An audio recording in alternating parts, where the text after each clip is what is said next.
स्वागत है आपका आपके अपने YouTube चैनल @फायरफैक्ट्स एजेंट। नमस्कार दोस्तों, चलिए बात करते हैं एनपीएस फॉर्म या प्राण फॉर्म के बारे में कि इसको कैसे फिलअप करना है और इसमें क्या क्या जानकारी आपको देने की ज़रूरत है, कौन कौन से डॉक्यूमेंट्स आपको इसके साथ लगाने पड़ेंगे। कुछ लोगों को डाउट है कि एनपीएस और प्राण फॉर्म अलग अलग है, लेकिन मैं आपको बता दूं प्राण यानी कि परमानेंट रिटायरमेंट अकाउंट नंबर और एनपीएस दोनों एक ही चीज़ है। एनपीएस स्कीम है और प्राण जो है आपका अकाउंट नंबर होता है जो एनपीएस के तहत आपको दिया जाता है। तो इसमें देखने से के लिए आपको बता दें कि तो चलिए बात करते हैं कि इसको फिलअप कैसे करना है। तो इसमें सबसे ऊपर यहाँ पर आपको अपना फ़ोटो लगाना है।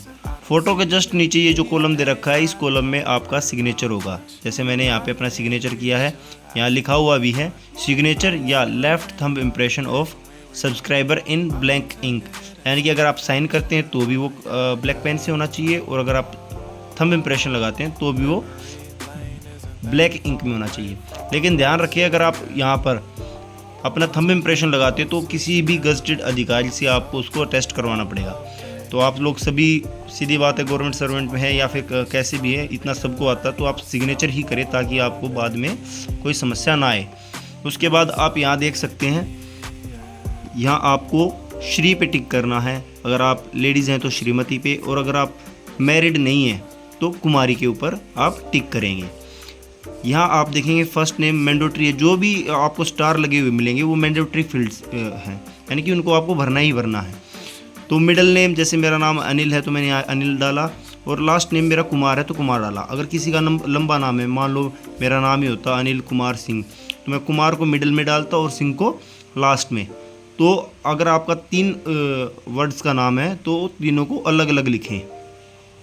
उसके बाद आप यहाँ प्लीज़ टिक एप्लीकेबल, जेंडर को आप टिक करना है, अब मेल है तो मेल, फीमेल है तो फीमेल के फॉर्म में। फिर आप नीचे लिखेंगे date of birth. Date of birth को आपको DD MM YY फॉर्मेट में लिखना है। जैसे मेरी 10 जुलाई 1993 है तो मैंने उसको वहाँ पे लिखा है। इस प्रकार से आप अपनी डेट ऑफ बर्थ को फिल कर दें। उसके बाद आपका आता है पैन नंबर। तो अपने पैन नंबर को एक एक कॉलम में एक एक वर्ड्स को लिखते हुए आप चले जाएँ, हर कॉलम में सिर्फ एक अक्षर। उसके बाद आप यहाँ देखेंगे फादर्स नेम, उसमें भी वही सेम सिचुएशन है, फर्स्ट नेम, मिडिल नेम और लास्ट नेम। तो अगर आपका फादर का नाम 3 नंबर ना उसका है तो आप उसको तीनों में अलग अलग लिखेंगे, फर्स्ट नेम, मिडिल नेम और लास्ट नेम। उसके बाद आपको यहाँ पे अपना परमानेंट एड्रेस फिल करना है। परमानेंट एड्रेस फिल करते समय आप ध्यान रखें कि जब भी आप दूसरा वर्ड लिखे तो बीच के अंदर एक कॉलम को खाली छोड़े। जैसे गली और बगड़ी, मैंने गली का अपना नाम लिखा तो बीच में एक ब्लैंक छोड़ा, उसके बाद बगड़ी लिखा। ऐसे ही पोल में पोल नंबर 6 ऐसे ब्लैंक ऊपर से नीचे तक सेम भरना आपको। अगर 2 या 3 वर्ड आते हैं तो हर वर्ड के बीच में आपको एक एक कॉलम को खाली छोड़ना है। स्टार वाले कॉलम को आपको वही पक्का भरना है। जैसे यहाँ ब्लॉक नंबर, इसमें मैंने वो किया है, और उसके बाद सिटी का हुआ, टेरिटरी का हुआ, पिन कोड सब सेम। जैसे यहाँ पिन कोड है तो मैंने पिन कोड भर दिया। यहाँ कंट्री है, अगर आप विदेशी हैं, NRI वगैरह हैं तो आप वहाँ पे अपनी कंट्री का एड्रेस वहाँ का डाल सकते हैं। Permanent address if same as above please tick. अगर आप अपने प्रेजेंट एड्रेस पे ही आपका परमानेंट एड्रेस है तो आप यहाँ पे टिक कर दीजिए। आपको ये इसको नीचे से दोबारा फिल करने की कोई ज़रूरत नहीं है। बाकी वही पिन कोड उसी के हिसाब से आपने यहाँ टिक कर दिया तो आपको ये सब फिल करने की कोई आवश्यकता नहीं है। फ़ोन नंबर या मोबाइल नंबर, अगर आपका टेलीफोन है जैसे दिल्ली में 011 से शुरू होता है तो वो, या अलग अलग स्टेट का, तो आप वैसे डाल सकते हैं। उसके बाद आप नीचे अपना मोबाइल नंबर हर कॉलम में एक एक वर्ड लिख के भर देंगे। जैसा कि आप फर्स्ट पेज को फिलअप करना सीख चुके हैं, अभी हम सेकंड पेज पे चलते हैं। एक चीज़ का ध्यान रखें, सेकंड पेज को अलग पृष्ठ पे बनाना है, ना कि उसी के साथ बैक साइड में। बैक साइड में ना बना के अलग फॉर्म निकालें, अलग पेज पे उसको फिलअप करें। यहाँ सबसे ऊपर आपको मिलेगा सेकंड फॉर्म पे आपकी ईमेल आईडी, तो इसमें आप अपनी ईमेल आईडी डाल देंगे। उसके बाद आपको बैंक डिटेल डालनी है, आपका सेविंग अकाउंट है या करंट अकाउंट है, उसके हिसाब से आप उसको टिक कर देंगे। फिर आपको अपनी बैंक की डिटेल्स डालनी है, जिसमें बैंक का अकाउंट नंबर, किसका कौन सा बैंक है, उसके बाद ब्रांच कहाँ की है और ब्रांच का एड्रेस क्या है।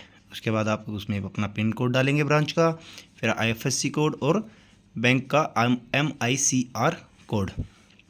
अगर आपके पास बैंक अकाउंट नहीं है और बैंक अकाउंट आप बाद में देते तो ध्यान रखें आपको 6 महीने के अंदर जो है बैंक की डिटेल्स प्रोवाइड करवानी है, तो आप वहाँ यहाँ पे टिक कर सकते हैं। उसके बाद वैल्यू एडिड सर्विसेज, आप एसएमएस अलर्ट चाहते हैं और ईमेल अलर्ट चाहते हैं तो आप दोनों में यस करें, अगर नहीं चाहते तो नो करें। मेरा सुझाव रहेगा आप दोनों में यस करें, ताकि आपको अपने कोई भी डिटेल जो ऐसे उसमें कुछ ऐड होगा, आपका कंट्रीब्यूशन होगा जब भी, तो आपके पास मैसेज आ जाएगा। उसके बाद यहाँ पर आप लिखेंगे अपना नाम और नीचे डेट, जिस डेट में आप फॉर्म फिलअप कर रहे हैं। यहाँ पे आ जाएगा आपका सिग्नेचर। इस पोर्शन को आपको भरने की ज़रूरत नहीं है, क्योंकि ये डीडीओ जो भी आपके होंगे वो भरेंगे, ये आपका काम नहीं है, ये ऑफिशियल वर्क है। फिर थर्ड पेज पे आप आओगे तो यहाँ पे आपको नॉमिनी डिटेल मिलेगी।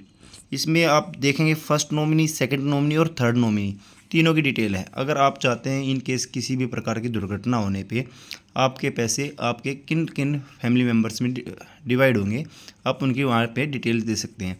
सेम वही प्रोसीजर रहेगा, नाम, मिडिल नेम और last name, first name, middle name, last name, second nominee का और थर्ड नॉमिनी का। अगर आप एक रखना चाहते हैं तो एक भी रख सकते हैं, दो भी रख सकते हैं और तीन, मैक्सिमम इसमें आपको 3 तक के ऑप्शन मिलेंगे।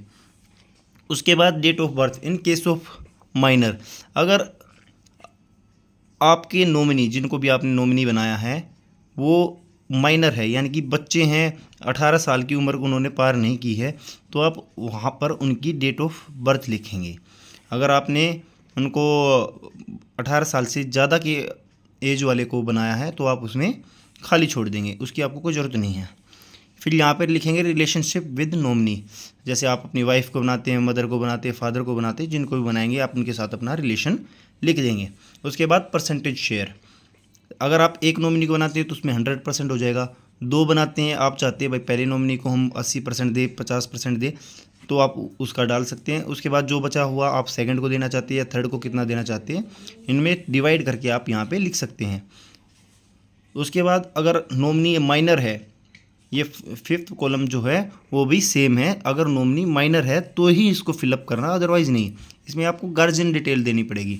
अगर नॉमिनी आपका माइनर है तो उनकी देखभाल करने वाले कौन है, आपके मदर फादर देखभाल करते हैं या उसके चाचा ताऊ जो भी देखभाल करने वाले, उनकी आप उसमें डाल देंगे।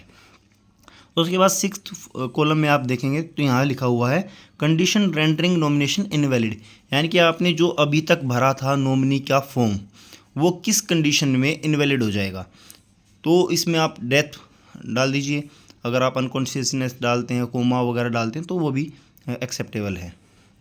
उसके बाद सब्सक्राइबर स्कीम डिटेल, ये पोर्शन सबसे अहम है। इसमें क्या होता है, आपको ऑप्शन मिलता है कि आप अपने पैसे को किस में इन्वेस्ट करना चाहते हो। यानी कि जैसे अगर आप गवर्नमेंट एम्प्लॉइज़ हो तो 10% आपका बेसिक प्लस डे का आपकी सैलरी से कटता है और 14% जो है गवर्नमेंट आपके एनपीएस में कंट्रीब्यूट करती है। अब उसको आप किन किन स्कीम में डिवाइड करना चाहते हैं। अगर आप इस फॉर्म को भरते हैं, आप देख सकते हैं एनएसडीएल की साइट पर जाके, वहाँ आपको पता चल जाएगा कौन कौन सी कंपनियाँ लिस्टेड हैं और कहाँ कहाँ आप पैसा इन्वेस्ट कर सकते हो।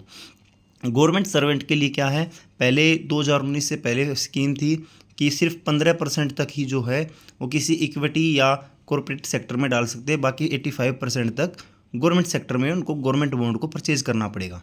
लेकिन अभी 2019 के बाद 50% तक आपको जो है इक्विटी बॉन्ड्स वगैरह में आप उसको इन्वेस्ट कर सकते हो।